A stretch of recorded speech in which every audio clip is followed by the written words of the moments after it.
The prescription was never just about medicine. It was a small piece of paper with a name, a dosage, and a deadline. Yet it carried the weight of every moment I had learned to step back and wait, while someone else moved forward. When I asked whether it had been picked up, I wasn't only asking about treatment. I was asking whether my urgency mattered, whether my body and my safety held enough value to interrupt someone else's comfort. The answer came quickly and without hesitation. And in that moment, something I had spent years excusing finally came into focus. Being told that the money had gone toward something else felt familiar, in a way that made my chest tight. I had heard variations of that sentence my entire life, always delivered with a calm certainty that suggested the decision was reasonable and final. This time, however, the stakes were different. It was no longer about delayed plans or missed opportunities. It was about my health, measured in numbers that had already crossed into unsafe territory. The prescription represented time, risk, and responsibility. Yet it was dismissed as though it were an inconvenience rather than a necessity. What made the moment unbearable was not the refusal itself, but the ease with which it happened. No one paused to reconsider.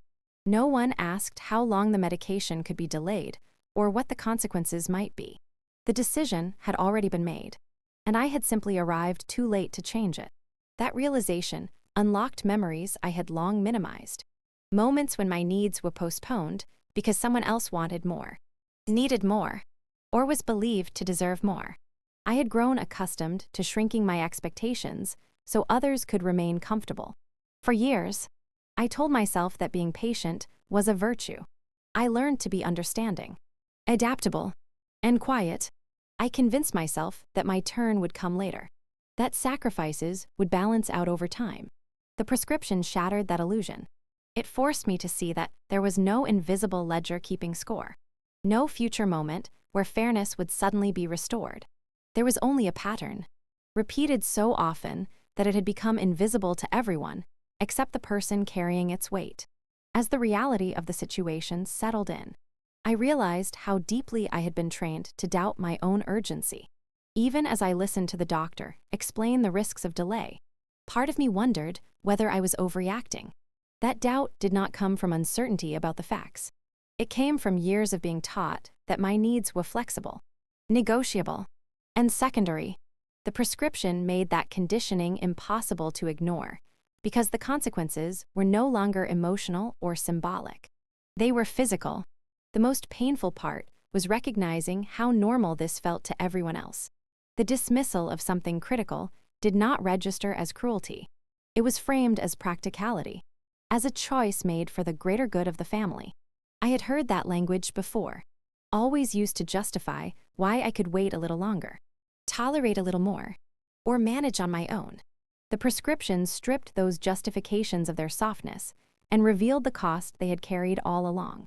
In that moment, I understood that being second had never been temporary. It was a role I had been assigned and expected to perform without complaint.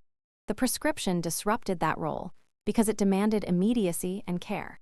And those were things I had rarely been granted. Realizing this was not liberating at first. It was devastating. It meant acknowledging that the imbalance was not accidental or situational, but structural and deeply ingrained. Yet within that devastation, something shifted. The prescription became a line I could not cross without losing myself entirely.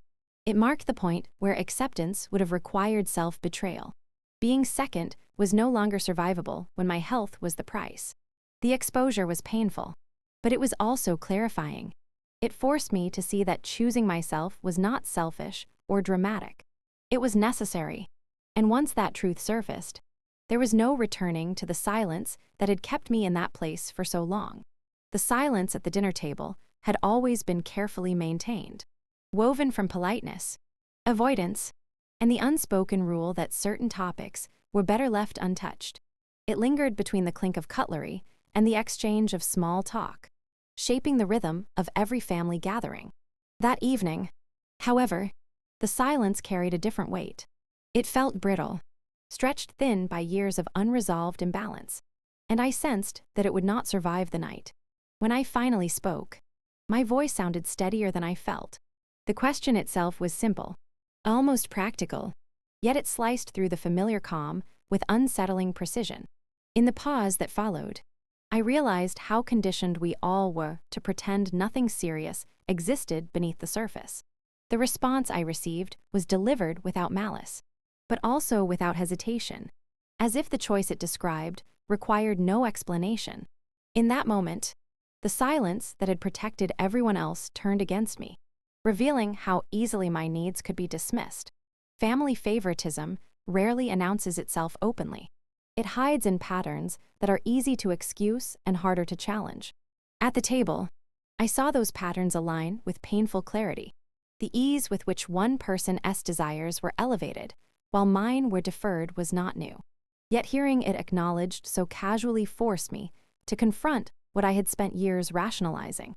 The dinner setting, meant to symbolize unity, became the stage where the imbalance could no longer be concealed. As the conversation shifted, confusion appeared on faces that had long benefited from my quiet compliance. I could sense discomfort growing, not because the truth was unclear, but because it disrupted a dynamic that relied on my silence. Speaking aloud, what I had endured felt like crossing an invisible boundary. I was no longer cushioning my words to protect others from discomfort. Instead, I allowed the facts to stand on their own, and that alone altered the atmosphere beyond repair. The table felt smaller as memories surfaced. Instances I had once dismissed as isolated incidents revealed themselves as parts of a larger pattern. Each recollection carried a familiar ache, yet there was also a strange relief in naming them. The silence that had once demanded endurance began to lose its power. With each sentence, I felt the weight of years shift, as though I were finally setting down something I had been carrying alone. The reactions around me varied, yet none offered true acknowledgement. Attempts to explain or minimize what had happened only reinforced the reality I was describing. The absence of genuine accountability spoke louder than any argument could have. I realized then that silence had never been neutral. It had been an active force, shaping outcomes by deciding whose voice mattered and whose could be postponed indefinitely. Confronting favoritism in that moment was not an act of anger, but of clarity. I was no longer willing to pretend that love and fairness had been evenly distributed. The dinner table, once a place where I learned to shrink, became the place where I refused to do so again.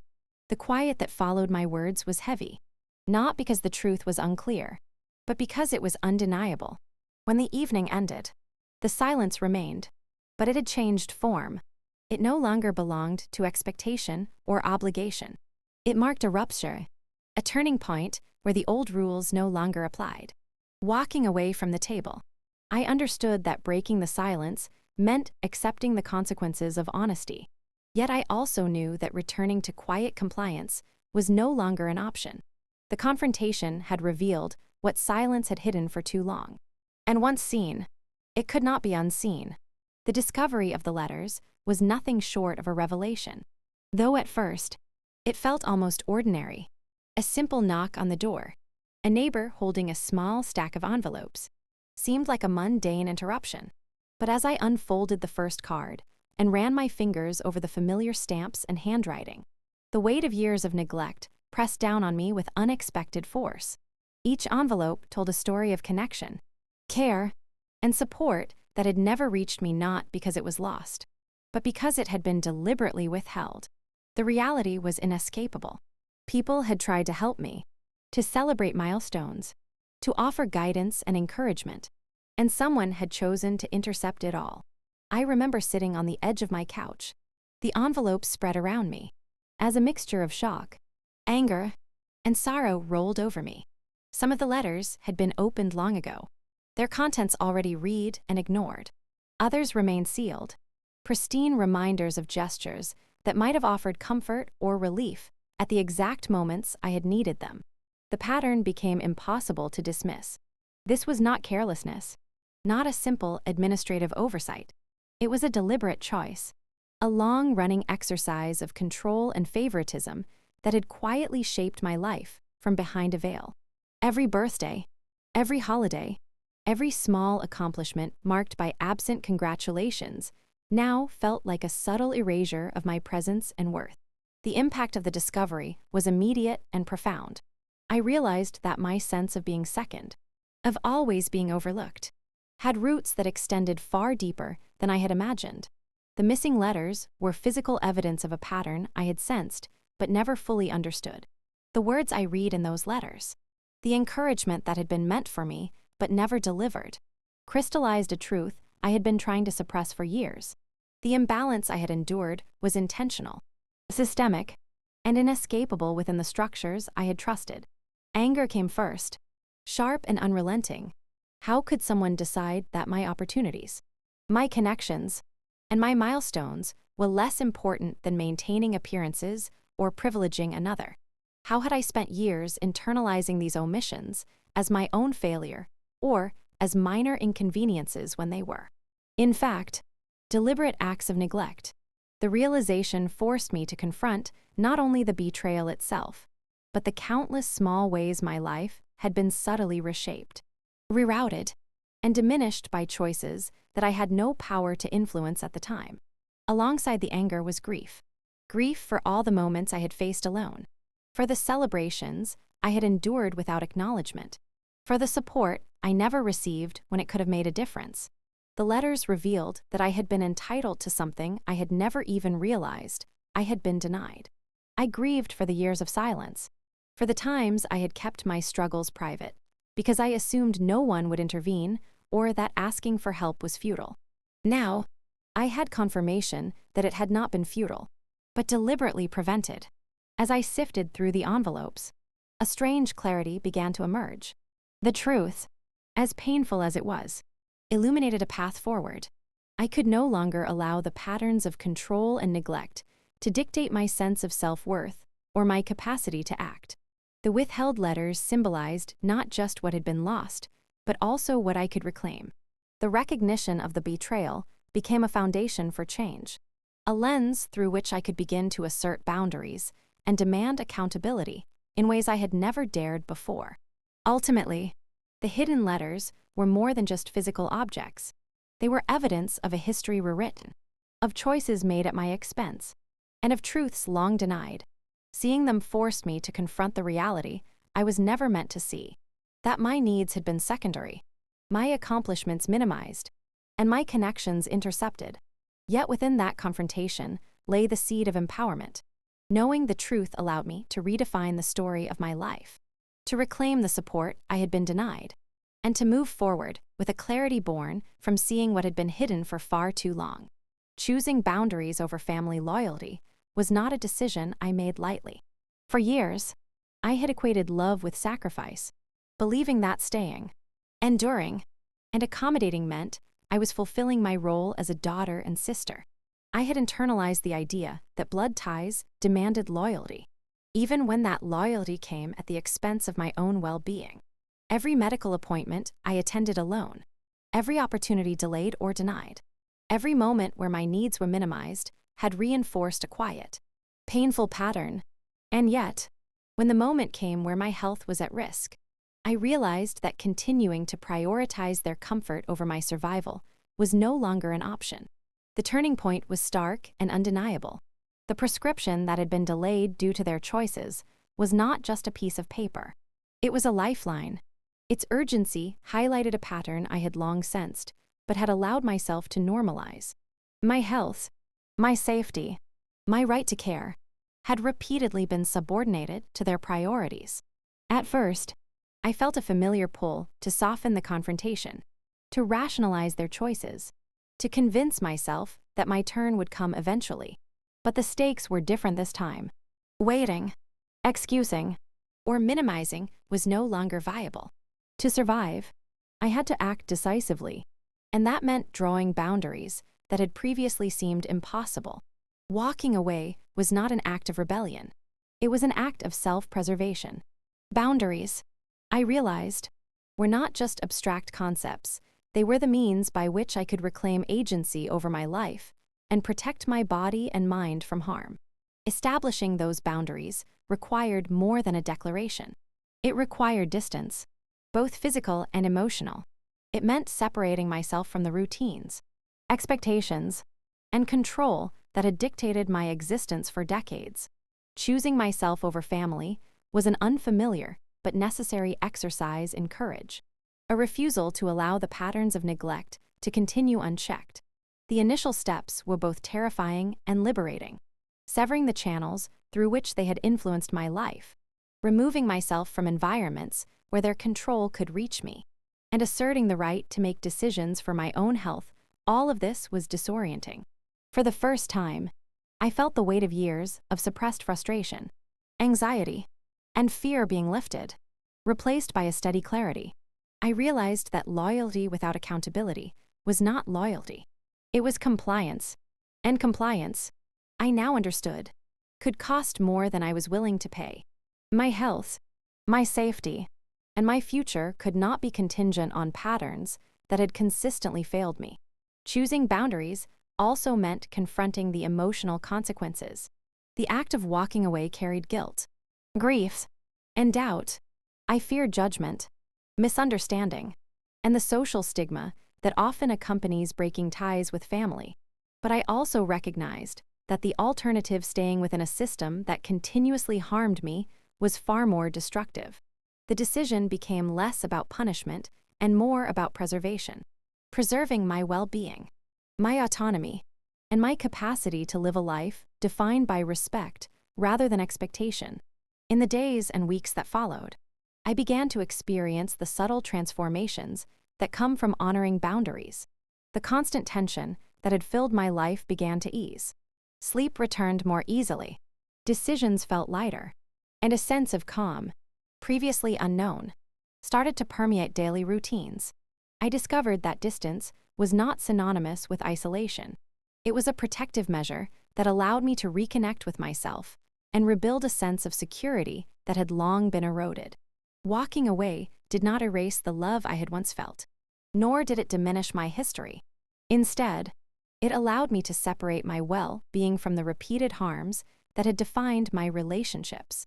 Ultimately, choosing boundaries over blood was not an act of betrayal, but an act of courage and self-respect.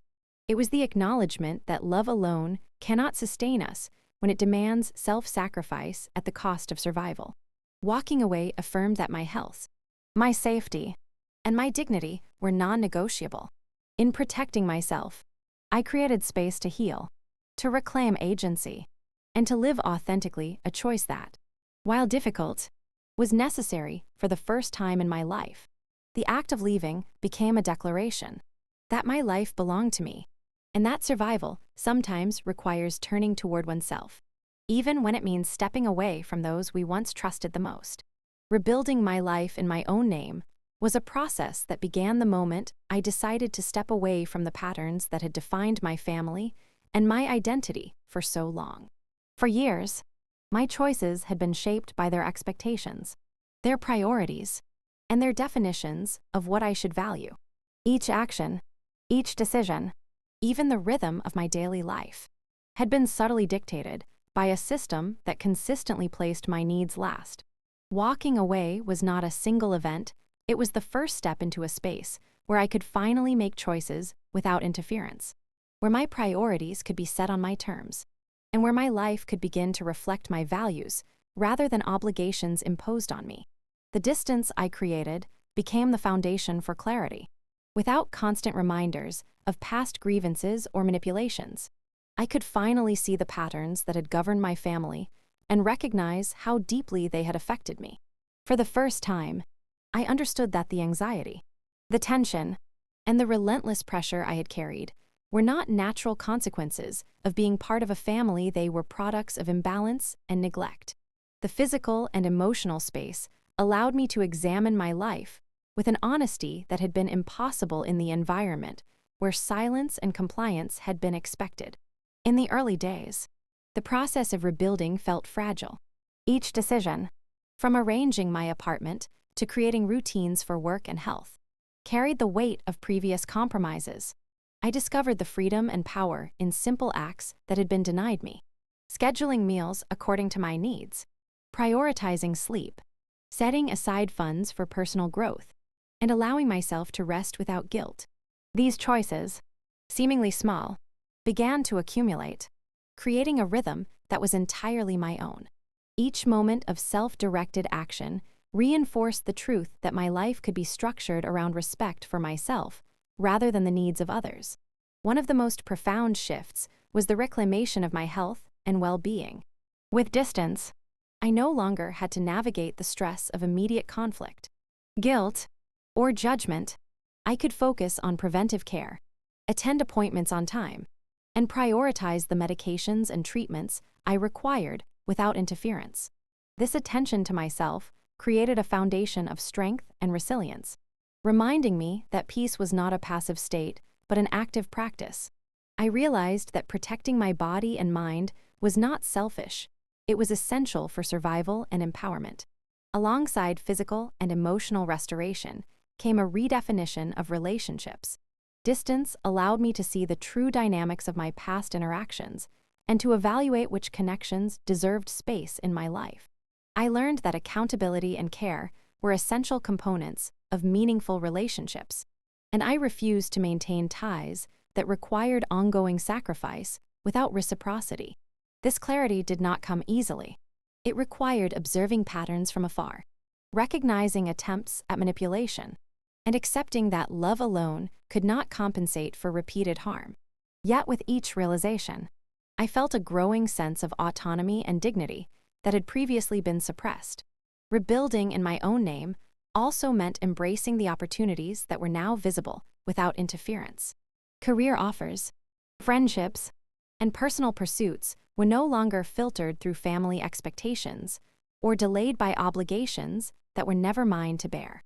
Each step forward, whether small or significant, was a confirmation that I could create a life rooted in my values, skills, and aspirations.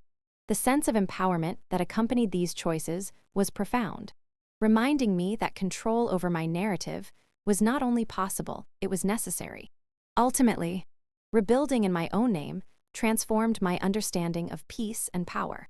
Peace was no longer defined by compliance or avoidance. It was the product of boundaries, self-respect, and deliberate choices. Power was not control over others, but control over myself and the circumstances I allowed to shape my life.